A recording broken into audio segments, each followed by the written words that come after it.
भगवान ऋषभ देव जी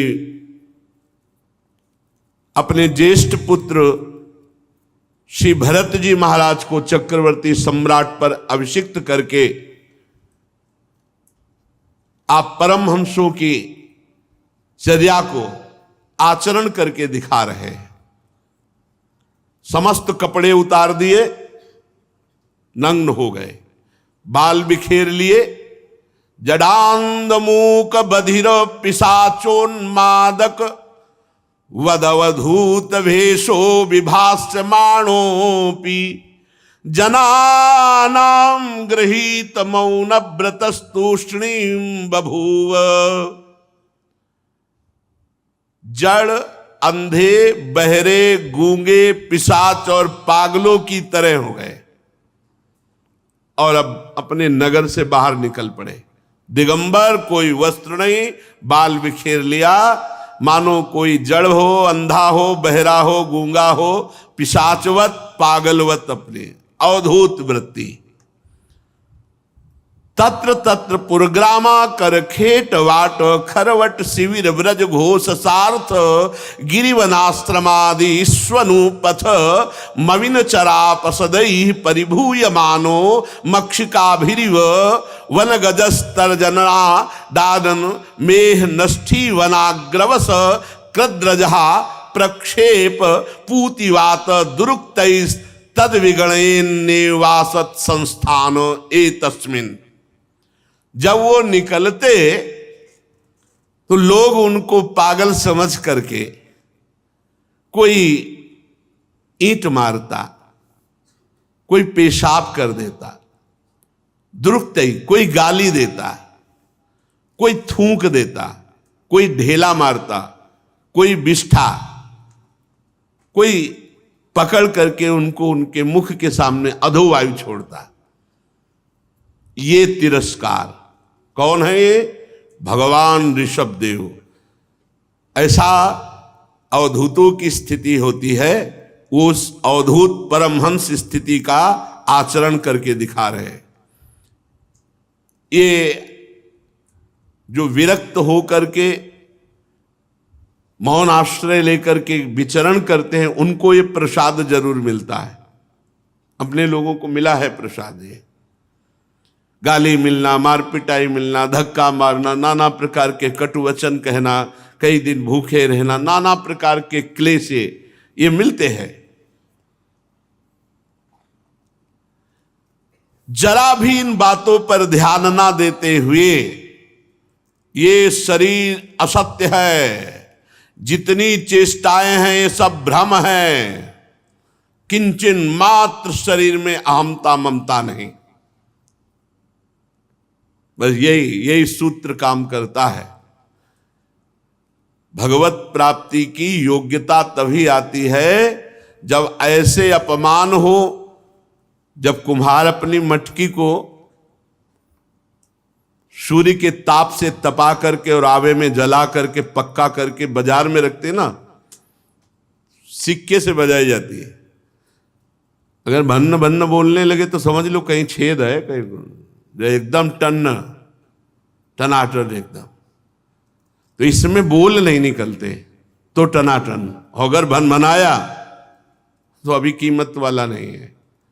इस मार्ग के पथिक को ठोका बजाया जाए तो भन बनाना नहीं चाहिए, चुप मौन। अगर भन बनाया तो कीमत नहीं लगेगी। क्या चाहिए भगवान? उसको कौन सब मोक्ष चाहिए? सायुज्य, सारूप्य, सारिष्ट, सामीप्य, एकत्व। क्या चाहिए? कोई धूल फेंकता, कोई लघु शंका कर देता, कोई थूकता, कोई मारता, कोई खोटी खरी सुनाता। ये सब भ्रम है। उस समय विचार, ये परमहंसचर्या है। ये सब भ्रम है। अहमता ममता शरीर में है नहीं, ये सब भ्रम है, ये सत्य नहीं है। खास बात यही है, अपने परमात्म स्वरूप में स्थित अखंड चित्तवृत्ति ब्रह्माकार। भगवान ऋषभ देव जी ने अब दूसरी वृत्ति धारण की। बीभत्स वृत्ति, घृणास्पद वृत्ति, ऐसे मल लिया पूरे शरीर में लगा लिया, ये अवधूतों की वृत्ति है। बीभत्स वृत्ति से बहुत समय तक रहे, लघु शंका, ना नहाना ना धोना, ऐसे सब, ऐसे घृणास्पद वृत्ति, देख के कोई नजदीक न जाए। फिर इसके आगे अजगर वृत्ति, एक ही जगह लेट गए, वही सोच लघु शंका सब हो रही, उसी में लौट रहे, जो मुख के सामने आ गया, अजगर को जैसे पता है मुख के सामने आ गया, उसी को पा लिया।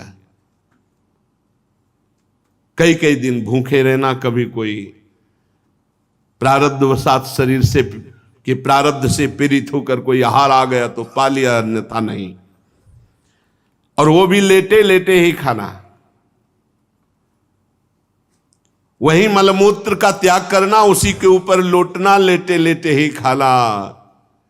ये शरीर से ऊपर उठे हुए महापुरुषों की वृत्ति। ऐसे भी महापुरुष के दर्शन हुए, ऐसे भी ठीक ठाकुर जी सामने मंदिर है, उनको बोध ही नहीं। एक यज्ञोपवीत, नीचे वस्त्र, थोड़ा सा बच्चे मन आया तो वस्त्र हटा दिया, फिर वो बांध लिए, वहीं सामने हो रहे हैं, बिल्कुल शुद्ध नहीं। शौच ऐसे बैठ के हो रहे जैसे खेत में सामने मंदिर, बाल्टी में पानी रखा था, ऐसे ऊपर से ऐसे डाल लिया। ओ क्या स्थिति, हर समय भगवदाकार स्थिति, एक सेकंड के लिए भी कहीं दे स्थिति, हजारों मच्छर पूरे शरीर में, कोई मतलब, तेजो में मुख कांति, हर समय वो भक्ति से अवधूत अवस्था को प्राप्त महापुरुष, हर समय नाम उनकी जिह्वा से निकला, हर समय बीच बीच में चीख पड़ते थे, इंद्र नीलमणि नीलमणि, प्रभु की तरफ चीख पड़ते थे। 3-4 दिन रहे, 3-4 दिन रहे। ऐसे जब महापुरुष मिलते तो पीछा कर लेते, जहां स्थिति समझने के लिए। जैसे ब्रह्मलीन महापुरुष मिले तो पीछा कर लेते, 3-4 दिन रात दिन उन्हीं के साथ रहते। उसी मल में लौट करके पूरे शरीर को मल से सान लेते। लेकिन आश्चर्य की बात कि ऋषभ देव जी महाराज जी के तस्य हा यह पुरीश सुरभि सौगंध वायुस्तम देशम 10 योजनम समन्तात सुरभिम चकार। 10 योजन तक उस मल की सुगंध जाती थी। भगवान ऋषभ देव जी के मल से बड़ी सुगंध निकलती, जो 10 योजन, 1 योजन का मतलब 4 कोस, तो 10 योजन का मतलब 40 है नहीं, 40 कोस, 4 से 12 120, 120 किलोमीटर खुशबू जाती थी। भगवान है ना। और आचार्यों की, जैसे परमहंस, अवधूत, बीभत्स, अजगर, इन आचार्यों की, महापुरुषों की वो आचरण वृत्ति करके दिखा रहे हैं। गौ मृग काकादि वृत्तियों को स्वीकार किया।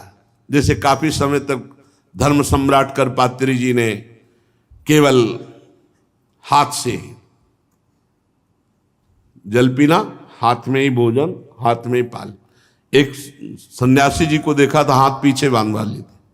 अब जैसे ये गौवृत्ति, तो गौ के हाथ तो नहीं होते ना, तो मुंह में ऐसे जो पानी पिया गंगा जी में ऐसे पशु की तरह, और ऐसे पत्तल में भोजन रख दिया सान के, तो जो मुंह से गौवृत्ति, मृगवृत्ति, काकवृत्ति, बड़े कठोर गंगा किनारे एक से एक महापुरुषों के दर्शन हुए।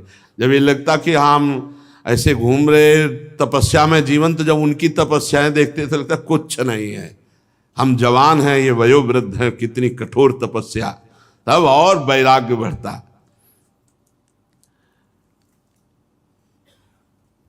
परमहंसों को त्याग के आदर्श की शिक्षा देने के लिए मोक्षाधिपति भगवान ऋषभ देव ने कई तरह के योगाचर्यों का आचरण किया। वे निरंतर सर्वश्रेष्ठ महान आनंद का अनुभव करते रहते थे। उनकी दृष्टि में निरुपाधिक रूप से संपूर्ण प्राणियों की आत्मा अपने आत्मस्वरूप भगवान वासुदेव से किसी प्रकार का भेद नहीं रह गया था। अभेद स्थिति, भगवत स्वरूप, यहीं जाकर सारे पुरुषार्थ पूर्ण होते हैं, भगवत स्वरूप में। भगवान ऋषभदेव जी के पास हाथ जोड़कर सारी सिद्धियां खड़ी हो गई। आकाश गमन, आकाश से जा सकते हो, और मन गमन, मन के अनुसार पहुंच सकते हो। जैसे आप यहां कभी अमेरिका गए और अभी सोचा उस स्थान को, वहीं पहुंच गए सशरीर, ये सिद्धि। अंतर ध्यान हो जाना, दूसरे के शरीर में प्रवेश कर जाना, लाखों करोड़ों कोस दूर की बात को देख लेना, सुन लेना, ये सब सिद्धियां आकर के हाथ जोड़कर खड़ी हो गई। पर भगवान ऋषभदेव जी ने एक भी सिद्धि स्वीकार नहीं की।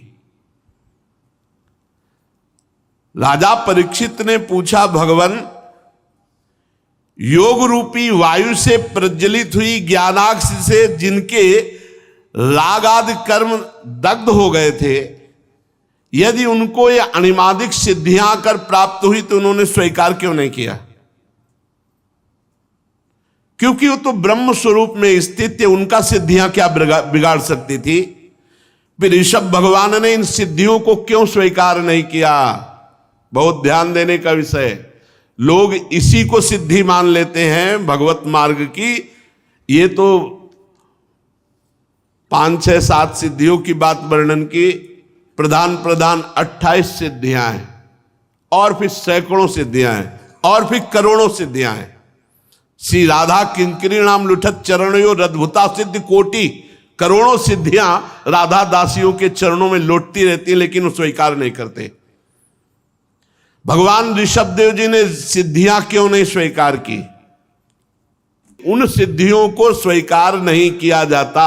अगर स्वीकार कर ले तो भगवत प्राप्ति नहीं होगी। श्री सुखदेव जी ने कहा, तुम्हारा कहना ठीक है राजन कि वो ब्रह्मबोध संपन्न महापुरुष, किंतु बहुत सुंदर बात कह रहे, बहुत सुंदर। जैसे चालाक व्याध ने मृग को पकड़ लिया तो वो मृग पर विश्वास करके उसे छूट नहीं दे देगा, नहीं तो भाग जाएगा मृग। ऐसे ही मन पर कभी विश्वास नहीं किया। मन का भरोसा कभी योगी न कर ले, नहीं तो कभी भी वो गिरा सकता है। चंचल मन कभी किसी का मित्र नहीं हो सकता। औरों की तो बात जाने दो, देवाधिदेव महादेव भगवान के मोहिनी रूप में आसक्त हो गए थे, और चिरकाल का संचित तप जब क्षीण हुआ तब होश आया। उसी से ये सप्तम धातु अष्टम धातु ये प्रकट हुई। बहुत बढ़िया श्री सुखदेव जी महाराज उत्तर दी। पहले जैसे चालाक व्याध पकड़े हुए हिरन पर कभी विश्वास नहीं करता, ऐसे ही योगी को कभी अपने मन पर विश्वास नहीं करना चाहिए। जैसे व्यभिचारिणी स्त्री चाहे जितना विश्वास दिलाए, कभी विश्वास नहीं मानना चाहिए। जो कई पुरुषों से संबंध रखती है वो विश्वास दिलाकर बध करा देगी। ऐसे ही ये बुद्धि, ये मन, इन पर कभी विश्वास न दे। अगर विश्वास करेगा तो फांस दिया जाएगा, मारा जाएगा, बंध जाएगा। काम क्रोध मद लोभ मोह भय, कोई भी बुद्धिमान पुरुष कभी इन पर विश्वास नहीं कर सकता। भगवान का अवतार ऋषभदेव जी ये शिक्षा देने के लिए कि भगवत प्राप्ति के लिए, ब्रह्मबोध के लिए, ब्रह्मबोध स्वरूप महापुरुष, भगवत प्राप्त महापुरुष भी इन सिद्धियों को स्वीकार ना करे। गोस्वामी तुलसीदास जी ने भी लिखा है, जिद्द सिद्ध पेरहि बहुआई और बुद्धि लोभ दिखावे भाई, और होए बुद्धि जो परम सयानी तिन तन चितई नानहित। ये अनहित कर देंगी, इनका स्वीकार करना ठीक रही। अवधूत परमहंस विविध भागवतिक आचरण करने वाले को अपने ईश्वरीय प्रभाव को छिपाए रखना चाहिए। कभी इन सिद्धियों को स्वीकार करके चमत्कार प्रकट नहीं करना चाहिए। आप हमारे ब्रजमंडल में एक भी सिद्ध ऐसा बता दो, एक भी सिद्ध, पूर्व से लेकर अभी तक इतिहास साक्षी है, वो सब भगवत रस में रोने वाले मिलेंगे, चरणों में लौटने वाले मिलेंगे, दैन्य मिलेंगे, क्योंकि ये सब भगवत प्राप्त प्रिया प्रीतम की प्राप्ति वाले।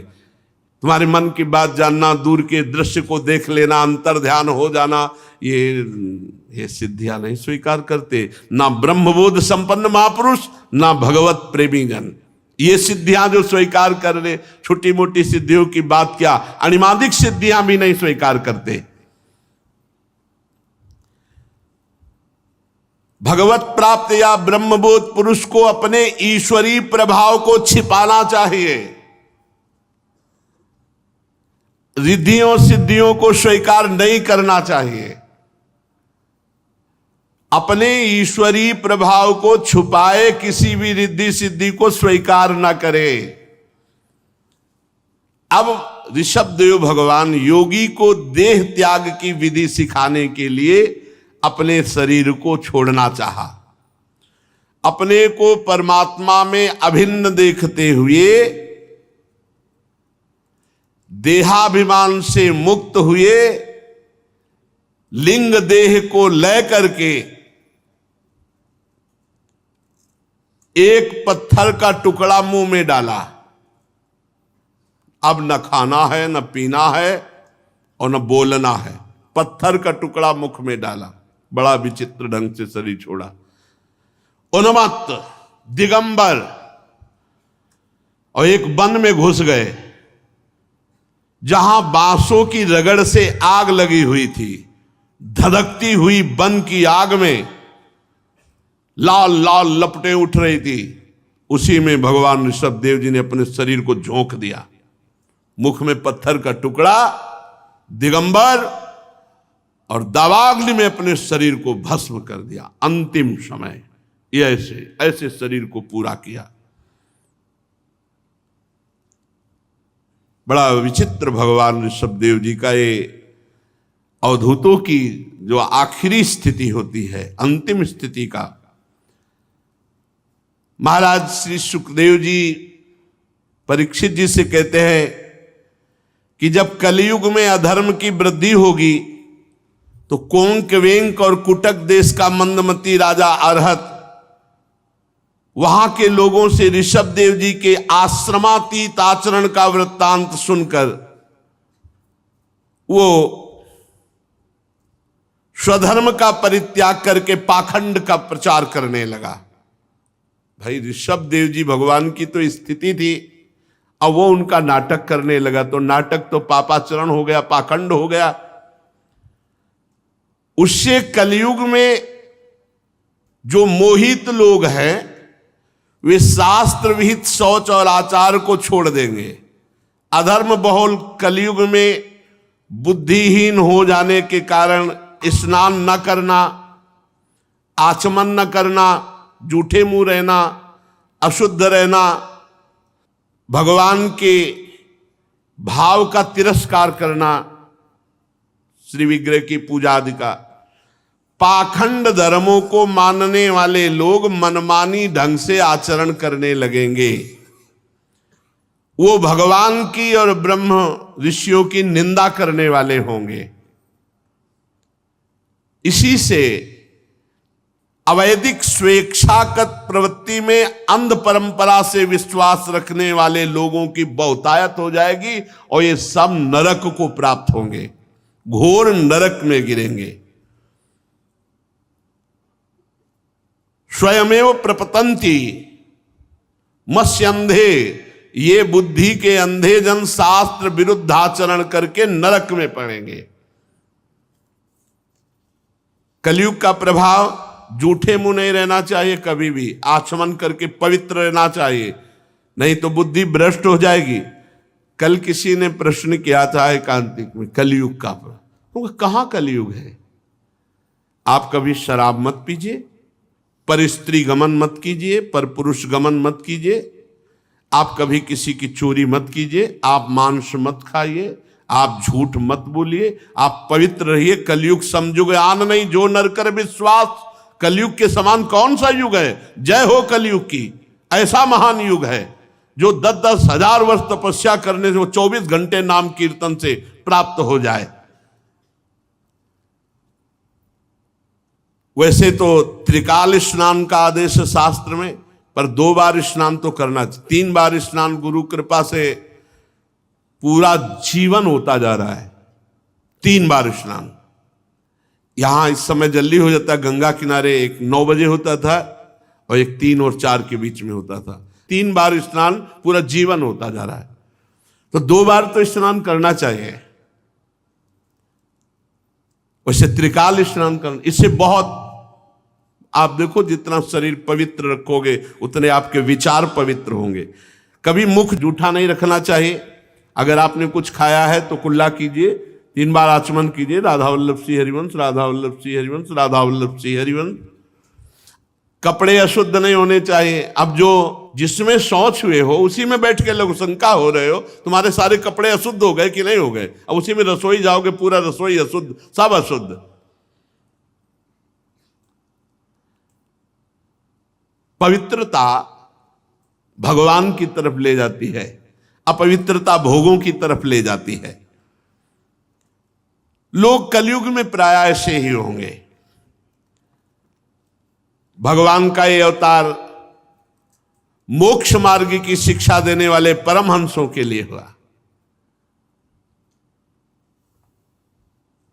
अहो, जन्म रहित भगवान ऋषभ देव के मार्ग पर कोई दूसरा योगी मन से भी कैसे चल सकता है? क्योंकि योगी लोग जिन योग सिद्धियों के लिए लालायित होकर निरंतर प्रयत्न करते रहते हैं, सब सिद्धियां भगवान के ऋषभ देव जी के पास आई, एक भी सिद्धि स्वीकार नहीं की। संपूर्ण वेद लोक देवता ब्राह्मण और गौओं के परम गुरु भगवान ऋषभ देव जी का यह पावन चरित्र मैंने तुम्हें सुनाया। हे राजन, जो मनुष्य भगवान ऋषभ देव जी का यह चरित्र सुनेगा उसके पाप नष्ट हो जाएंगे। जो एकाग्र चित्त से श्रद्धा पूर्वक इसे सुनाएगा या सुनेगा, उसकी भगवान श्री कृष्ण वासुदेव में अनन्य भक्ति हो जाएगी। संसार में तरह तरह के पाप होते रहते हैं, सांसारिक तापों से जीव तप रहे हैं। धन्य है वो जो भगवान की कथा रूपी सरिता में गोते लगाते रहते हैं, उनके पाप ताप सब नष्ट हो जाते हैं। भगवान श्री कृष्ण पांडव लोगों के यदुवंशियों के रक्षक, गुरु, इष्ट देव, सुहृद, कुलपति थे। यहां तक कि अपने भक्तों के कभी कभी आज्ञाकारी सेवक भी बन जाते थे। भगवान अपने भक्तों के कार्य करने के लिए दास भी बन जाते हैं, भक्तों के दास बन जाते हैं। तो जब कोई भगवान की आराधना करता है तो भगवान भोग दे देते हैं, रिद्धियां सिद्धियां दे देते हैं, यहां तक कि मोक्ष दे देते हैं, पर अपना प्रेम नहीं देते। प्रेम बड़ा कठिन है, भगवत प्रेम। जो निरंतर विषय भोगों की अभिलाषा में चिरकाल तक बेसुध हुए भोगों में लगे हुए हैं, करुणावश भगवत प्रेमी महात्मा जन उन्हें भगवान की कथाएं सुनाकर उनको निर्विषय करते हैं, भगवत मार्ग में लगाते हैं। समस्त तृष्णाओं के नाश करने वाले ऐसे श्री भगवान को हम नमस्कार करते हैं। भगवान ऋषभ देव जी दावानल में अपने शरीर को भस्म कर दिया। इधर चक्रवर्ती सम्राट पद पर भगवान ऋषभ देव जी के बड़े पुत्र महाराज भरत जी विराजमान थे। भगवान ऋषभ देव ने अपने संकल्प मात्र से उन्हें पृथ्वी की रक्षा करने के लिए सामर्थ्य देकर राजा पद पर विराजमान किया। महाराज भरत जी का विश्व रूप की कन्या पंचजनी से विवाह हुआ। पंचजनी के गर्भ से उनके सुमति, राष्ट्रभृत, सुदर्शन, आवरण और धूम्रकेतु नाम के 5 पुत्र हुए, जो भरत जी के समान ही थे। इस वर्ष का, जिसका नाम पहले अजनाभ वर्ष था, भरत जी के नाम से ही इसका नाम भारत वर्ष हुआ। भगवान ऋषभ देव जी के पुत्र भरत जी के नाम से ही पहले ऋषभ देव जी तक अजनाभ वर्ष इसको कहा गया। भरत जी जब राजा बने तो उनके नाम से इस देश का नाम भारत वर्ष हुआ, श्रीमद् भागवत के अनुसार।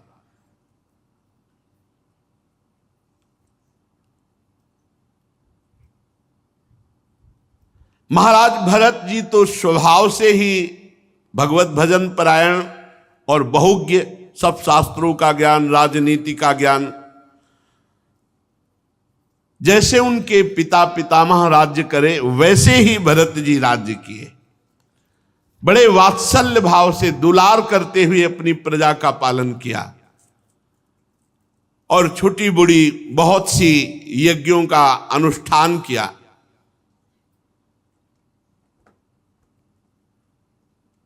जब तन्मय होकर के भगवान के लिए यज्ञ करते तो उनके भाव में हर समय श्रीवत्स, कौस्तुभ, माला, चक्र, शंख और गदा धारण किए हुए भगवान का भाव निरंतर बना रहता, मानो सामने भगवान विराजमान। ऐसे भाव से युक्त होकर के यज्ञ करते। दिनों दिन इनकी वेग पूर्वक उत्कृष्ट भक्ति बढ़ने लगी।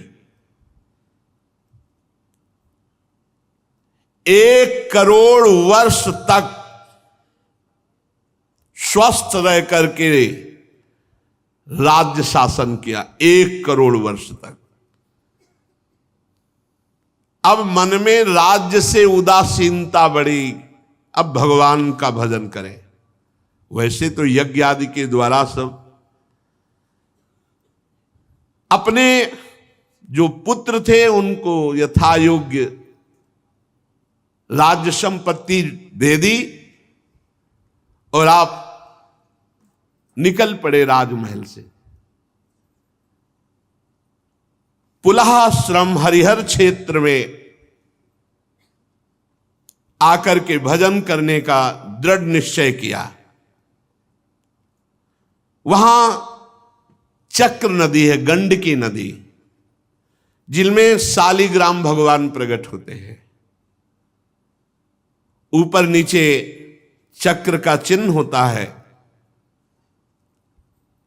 बहुत ही पवित्र नदी गंडकी नदी। बड़े बड़े ऋषियों के आश्रम। उसी पुलहाश्रम में एकांत में अकेले रह करके वो भगवान का चिंतन करने लगे भरत जी महाराज। जंगली पत्र, पुष्प, तुलसी दल, जल और कंदमूल फल से भगवान की आराधना करते। अब तो भजन में इतना आनंद प्राप्त होने लगा कि सारी अभिलाषाएं, सारी स्मृति जाती रही। मैं राजा था, राजपाट, ये सब जाता रहा, सारी अभिलाषाएं जाती रही। एकमात्र भगवान की परिचर्या और उसमें डूब गए।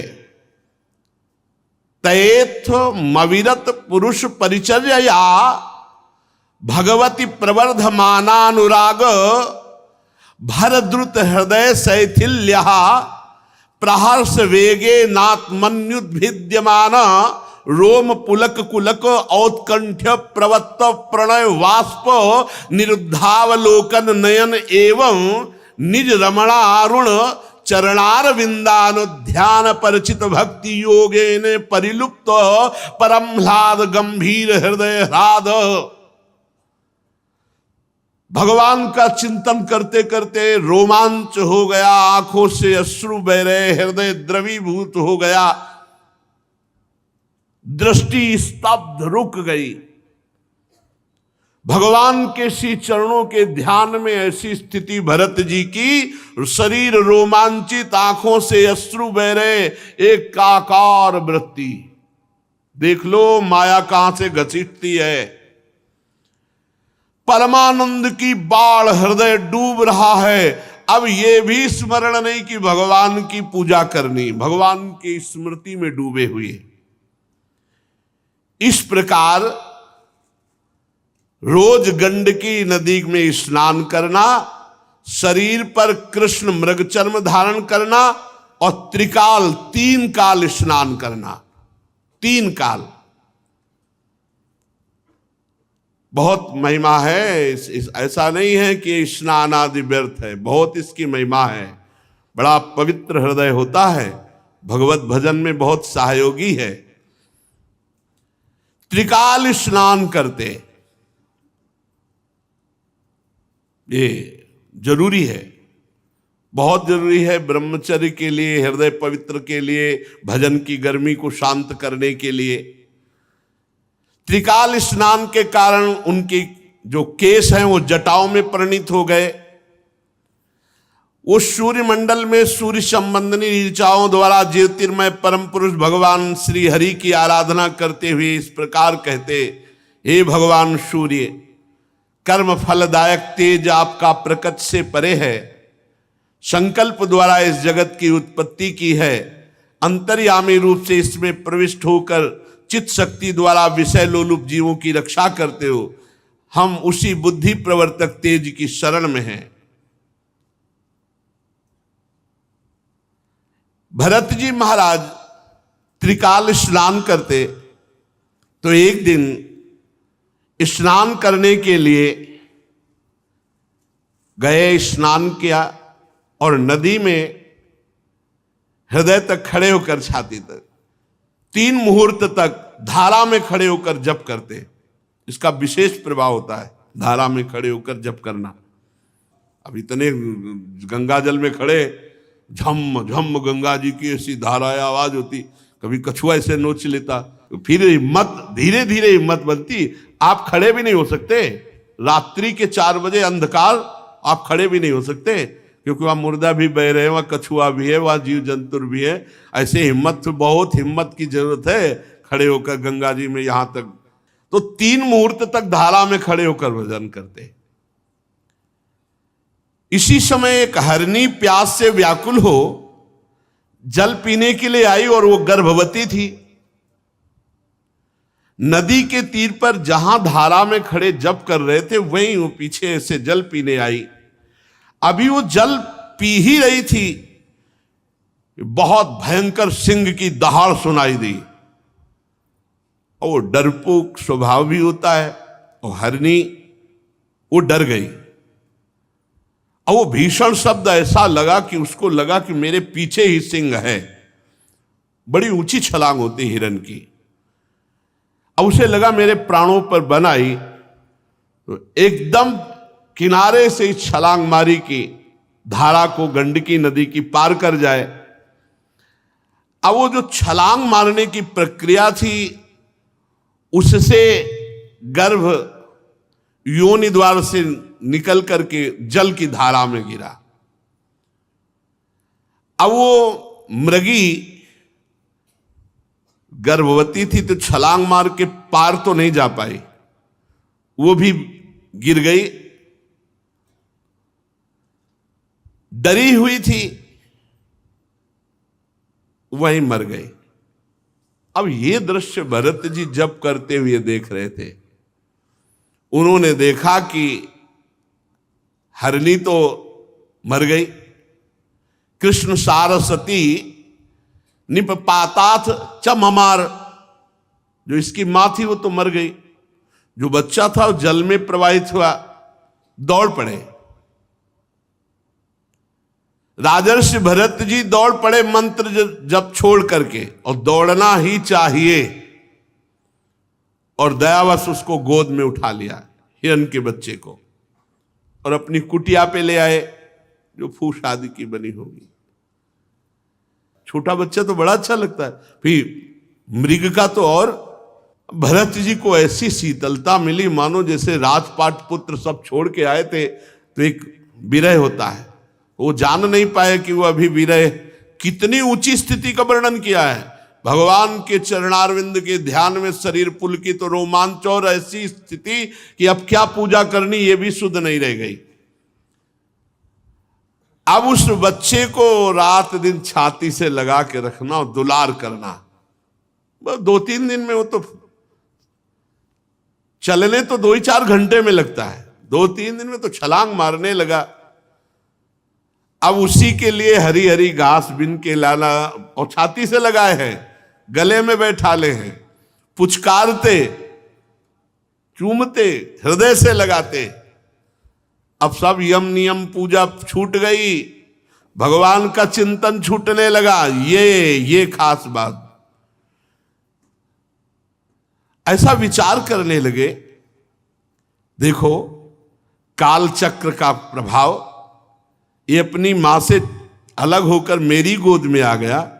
अब ये मेरा शरणागत है, अब मैं इसे नहीं छोड़ सकता, क्योंकि मैं ही इसका माता पिता भाई बंधु हूं, मैं ही इसका संगी हूं, मेरे सिवाय इस जगत में इसका कोई है नहीं। और ये भी मुझ पे बहुत विश्वास करता है, और वो भी छोटा बच्चा तो अपने छोटे छोटे सी गोद से ऐसे करता, भरत जी के कांधे पे प्रेम है। अब पूरे परिवार का प्रेम छोड़कर एकांत भजन कर रहे थे, भगवान से प्रेम हटा हिरण के बच्चे में। अब उसके प्यार दुलार के लिए कांधे पे चढ़ा के ले जाते, जहां हरी हरी घास होती तोड़ तोड़ के उसके पवाते, दुलार करते। हरिण के बच्चे में ऐसी आसक्ति हो गई कि उठते बैठते सोते टहलते भोजन करते, जो भी हर समय उसी को पास रखना, गोदी में बैठा ले रहना, दुलार करना। अब उनका जो भी भाव था वो पूरा हिरण में लग गया, और एक भय सता गया, कहीं मैंने छोड़ दिया भेड़िया खा गया तो, कहीं व्याघ्र खा गया तो मुझे तो बड़ा दोष लगेगा कि शरणागत का त्याग कर दिया। नहीं, तो वो वन में टहलाने के लिए ले जाते, कुटिया में उसी का दुलार कर। अरे इतना दुलार हो गया कि भगवान का भजन सब छूट गया। ये बड़े आश्चर्य की बात है कि जिस भजन के लिए उन्होंने राज रानियों का पुत्रों का त्याग किया, वही भजन का त्याग हो गया हिरण के बच्चे से। कभी कभी हृदय में इतना द्रवित हो जाता कि हिरण के बच्चे को छाती से लगाते, दुलार करते, कांधे पे बैठा लेते, गोद में लेते, बस उसी के दुलार में। अगर कुछ नित्य नैमित्तिक कर्म करना, मानो स्नान करना है, तो अब मंत्र जप करते हुए नहीं, हिरण को देखते, ऐसे उसको पकड़े हुए, ऐसे डुबकी मारी, हिरण न छूट जाए। और जब स्नान करके निकलते तो उसको कहते, बेटा तेरा मंगल हो, तेरा सर्वत्र कल्याण। कैसे महापुरुष, कैसा हृदय होता है महापुरुषों का। बेटा तेरा सर्वत्र मंगल हो, मनसा तस्मा आशीष आशास्ते स्वस्ति ता वत्स ते सर्वत्र इति, सर्वत्र तेरा मंगल। कर दिया मंगल, कर दिया मंगल, महापुरुषों का संकल्प। अगर वो कहीं फुदक कर इधर उधर हो जाता तो ऐसे वियोग में हो जाते, उनका चित्त युग्निन हो जाता, व्याकुल हो जाते, रुदन करने लगते। कहां गया मैं, मतलब हिरण शावक, मतलब विकल होकर कहने लगते कि हे भगवान, मेरे उस हिरण के बच्चे की रक्षा करना, क्या मैं हरी हरी दूब फिर अब खवा पाऊंगा उसे? कहीं ऐसा तो नहीं कुत्तों ने गोल बांध करके आक्रमण कर दिया हो, या भेड़िया, या कोई शूकर आदि, या कहीं व्याघ्र ही न खा गया हो। अरे संपूर्ण जगत कुशल के लिए प्रकट होने वाले वेदत्तई भगवान सूर्यास्त होना चाहते, लेकिन मेरा मृग दिखाई नहीं दे रहा, हाय कैसे, क्या करूं, कहां जाऊं? महाराज भरत, हे हरिण राजकुमार, मुझ पुण्यहीन से यदि कोई गलती हो गई हो तो तुम क्षमा कर दो, तुम आ जाओ। कैसी दशा, कैसी पूरी जैसी भगवान पर दशा यही है। आस यही द्रवित हृदय को बचाओ, अगर कहीं फंसा तो वैसे ही फंसता है।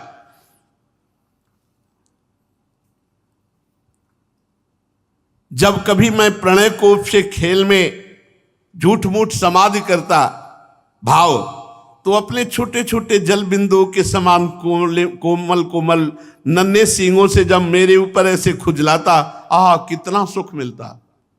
कब मिलेगा वो हिरण शावक? कैसा उसका उछलना है, कैसा भयचकित होकर हमारी तरफ देखना है। एक एक चेष्टा हिरण की याद कर रहे भगवान की नहीं। कैसे उसके नेत्र, जब वो भयभीत होता तो कैसा हमारी तरफ देखता। ढूंढने निकले तो उसके खुर के चिन्ह देखे, बोले अहो तपस्विनी धरती तुम्हारे सौभाग्य। ये देखो आसक्त चित्त, तुमने कौन सा महान तप किया कि उस हिरण शावक के छोटे छोटे खुर के चिन्ह तुम में विराजमान है। मैं बड़ा व्याकुल हूं, मेरा हिरण राजकुमार किधर चला गया। जैसे किसी गरीब की संपत्ति खो जाए और वो ढूंढे, ऐसे मैं ढूंढ रहा हूं। चंद्रमा की तरफ देखा तो मृग का चिन्ह दिखाई देता है। अहो माता सिंह के भय से मर गई, आज क्या चंद्रदेव मेरे मृग शिशु को अपने में छुपा लिए। चंद्रमा में भी मृग शिशु। हे अनाथ वत्सल दीन वत्सल भगवान नक्षत्रनाथ चंद्रमा, कि आप मेरे मृग शावक की रक्षा कर रहे हैं। कहीं ऐसा तो नहीं मैं पुत्रों के वियोग की दावानल को छुपा लिया और वही पुत्रों का वियोग मृग शावक के उसमें, कहीं मैं चूक तो नहीं कर रहा। बीच बीच में जैसे होश आता है, ऐसे मृग बालक का सहारा लेकर कहीं मैं अपने मोहाग्नि को, जो पुत्र आदि को, पत्नी आदि को छोड़ के आया हूं, कहीं ऐसा तो नहीं हो रहा। भरत जी महाराज, जो सर्वथा असंभव है ऐसी कल्पना करने लगे। भरत जी का चित्त व्याकुल रहने लगा। मृग शावक को इतना प्यार किया कि प्रारब्ध में मृग शावक आ गया। ये देखो, प्रारब्ध बन गया मृग शावक। बहुत सवाल, भगवद आराधना रूप योगानुष्ठान पूरा खत्म हो गया, पूरा खत्म हो गया। वही मृग का चिंतन, वही मृग का चिंतन। ये बहुत साव, एक हिरण के बच्चे ने पूरी की पूरी योग निष्ठा गिरा दी, तो मनुष्य के शरीर में आसक्ति हो जाए या भोगों में तो कौन सी बड़ी बात। नहीं तो सोचो परीक्षित, जिन्होंने मोक्ष मार्ग में भगवत प्राप्ति के लिए अपने हृदय से उत्पन्न पुत्र पत्नी आदि का प्यार त्याग दिया, वो हिरण शिशु में ऐसे कैसे आसक्त हो गए।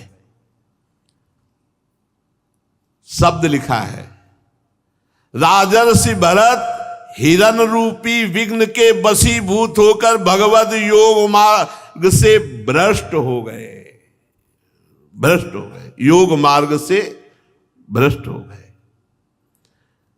उस मृग छौने के पालन पोषण लाड़ प्यार में भूल गए भगवान को, और जिसका टलना अत्यंत कठिन है वो वेगशाली कराल काल सिर पर चढ़ाया।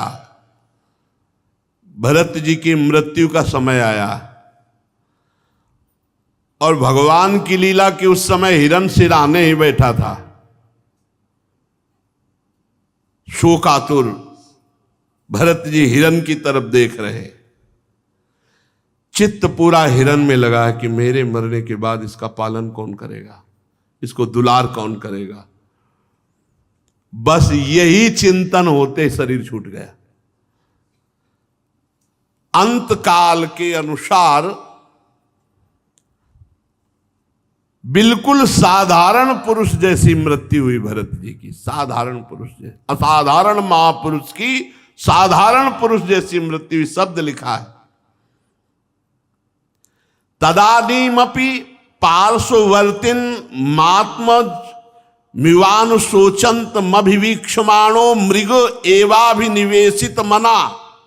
देखते हुए मृग को और मन भी मृग में लगा हुआ है। एवाभिनिवेशित मना विसृज्य लोकम, शरीर छोड़ दिया तो सह मृगेण कलेवरम मृत मनु न मृत जन्मानुस्मृति भगवान की स्मृति नहीं हुई, मृग को देखते हुए मृग की स्मृति में शरीर छोड़ा तो उनको मृग शरीर की प्राप्ति हुई। ये खास बात। अंतकाल की भावना के अनुसार मृत जन्मानु स्मृति ऋतरवन मृग शरीर मवापे, उनको मृग शरीर की प्राप्ति। साधारण पुरुष जैसी मृत्यु, साधारण पुरुष जैसे विषय संसार का चिंतन, ऐसे ही मृग को देखते हुए मृग की स्मृति में शरीर, सबसे बड़ा घाटा हो गया। उनकी स्मृति और चिंतन, अगला शरीर मृग का मिला।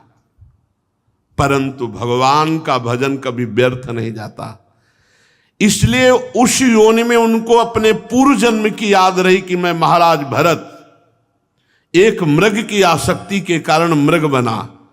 अब तो बहुत पश्चाताप हुआ कि अरे मेरा एक जन्म मृग की आसक्ति में, बड़े खेद की बात। मैं संयमशील महानुभावों के मार्ग में भगवत आराधना करने वाला भ्रष्ट हो गया एक मृग के।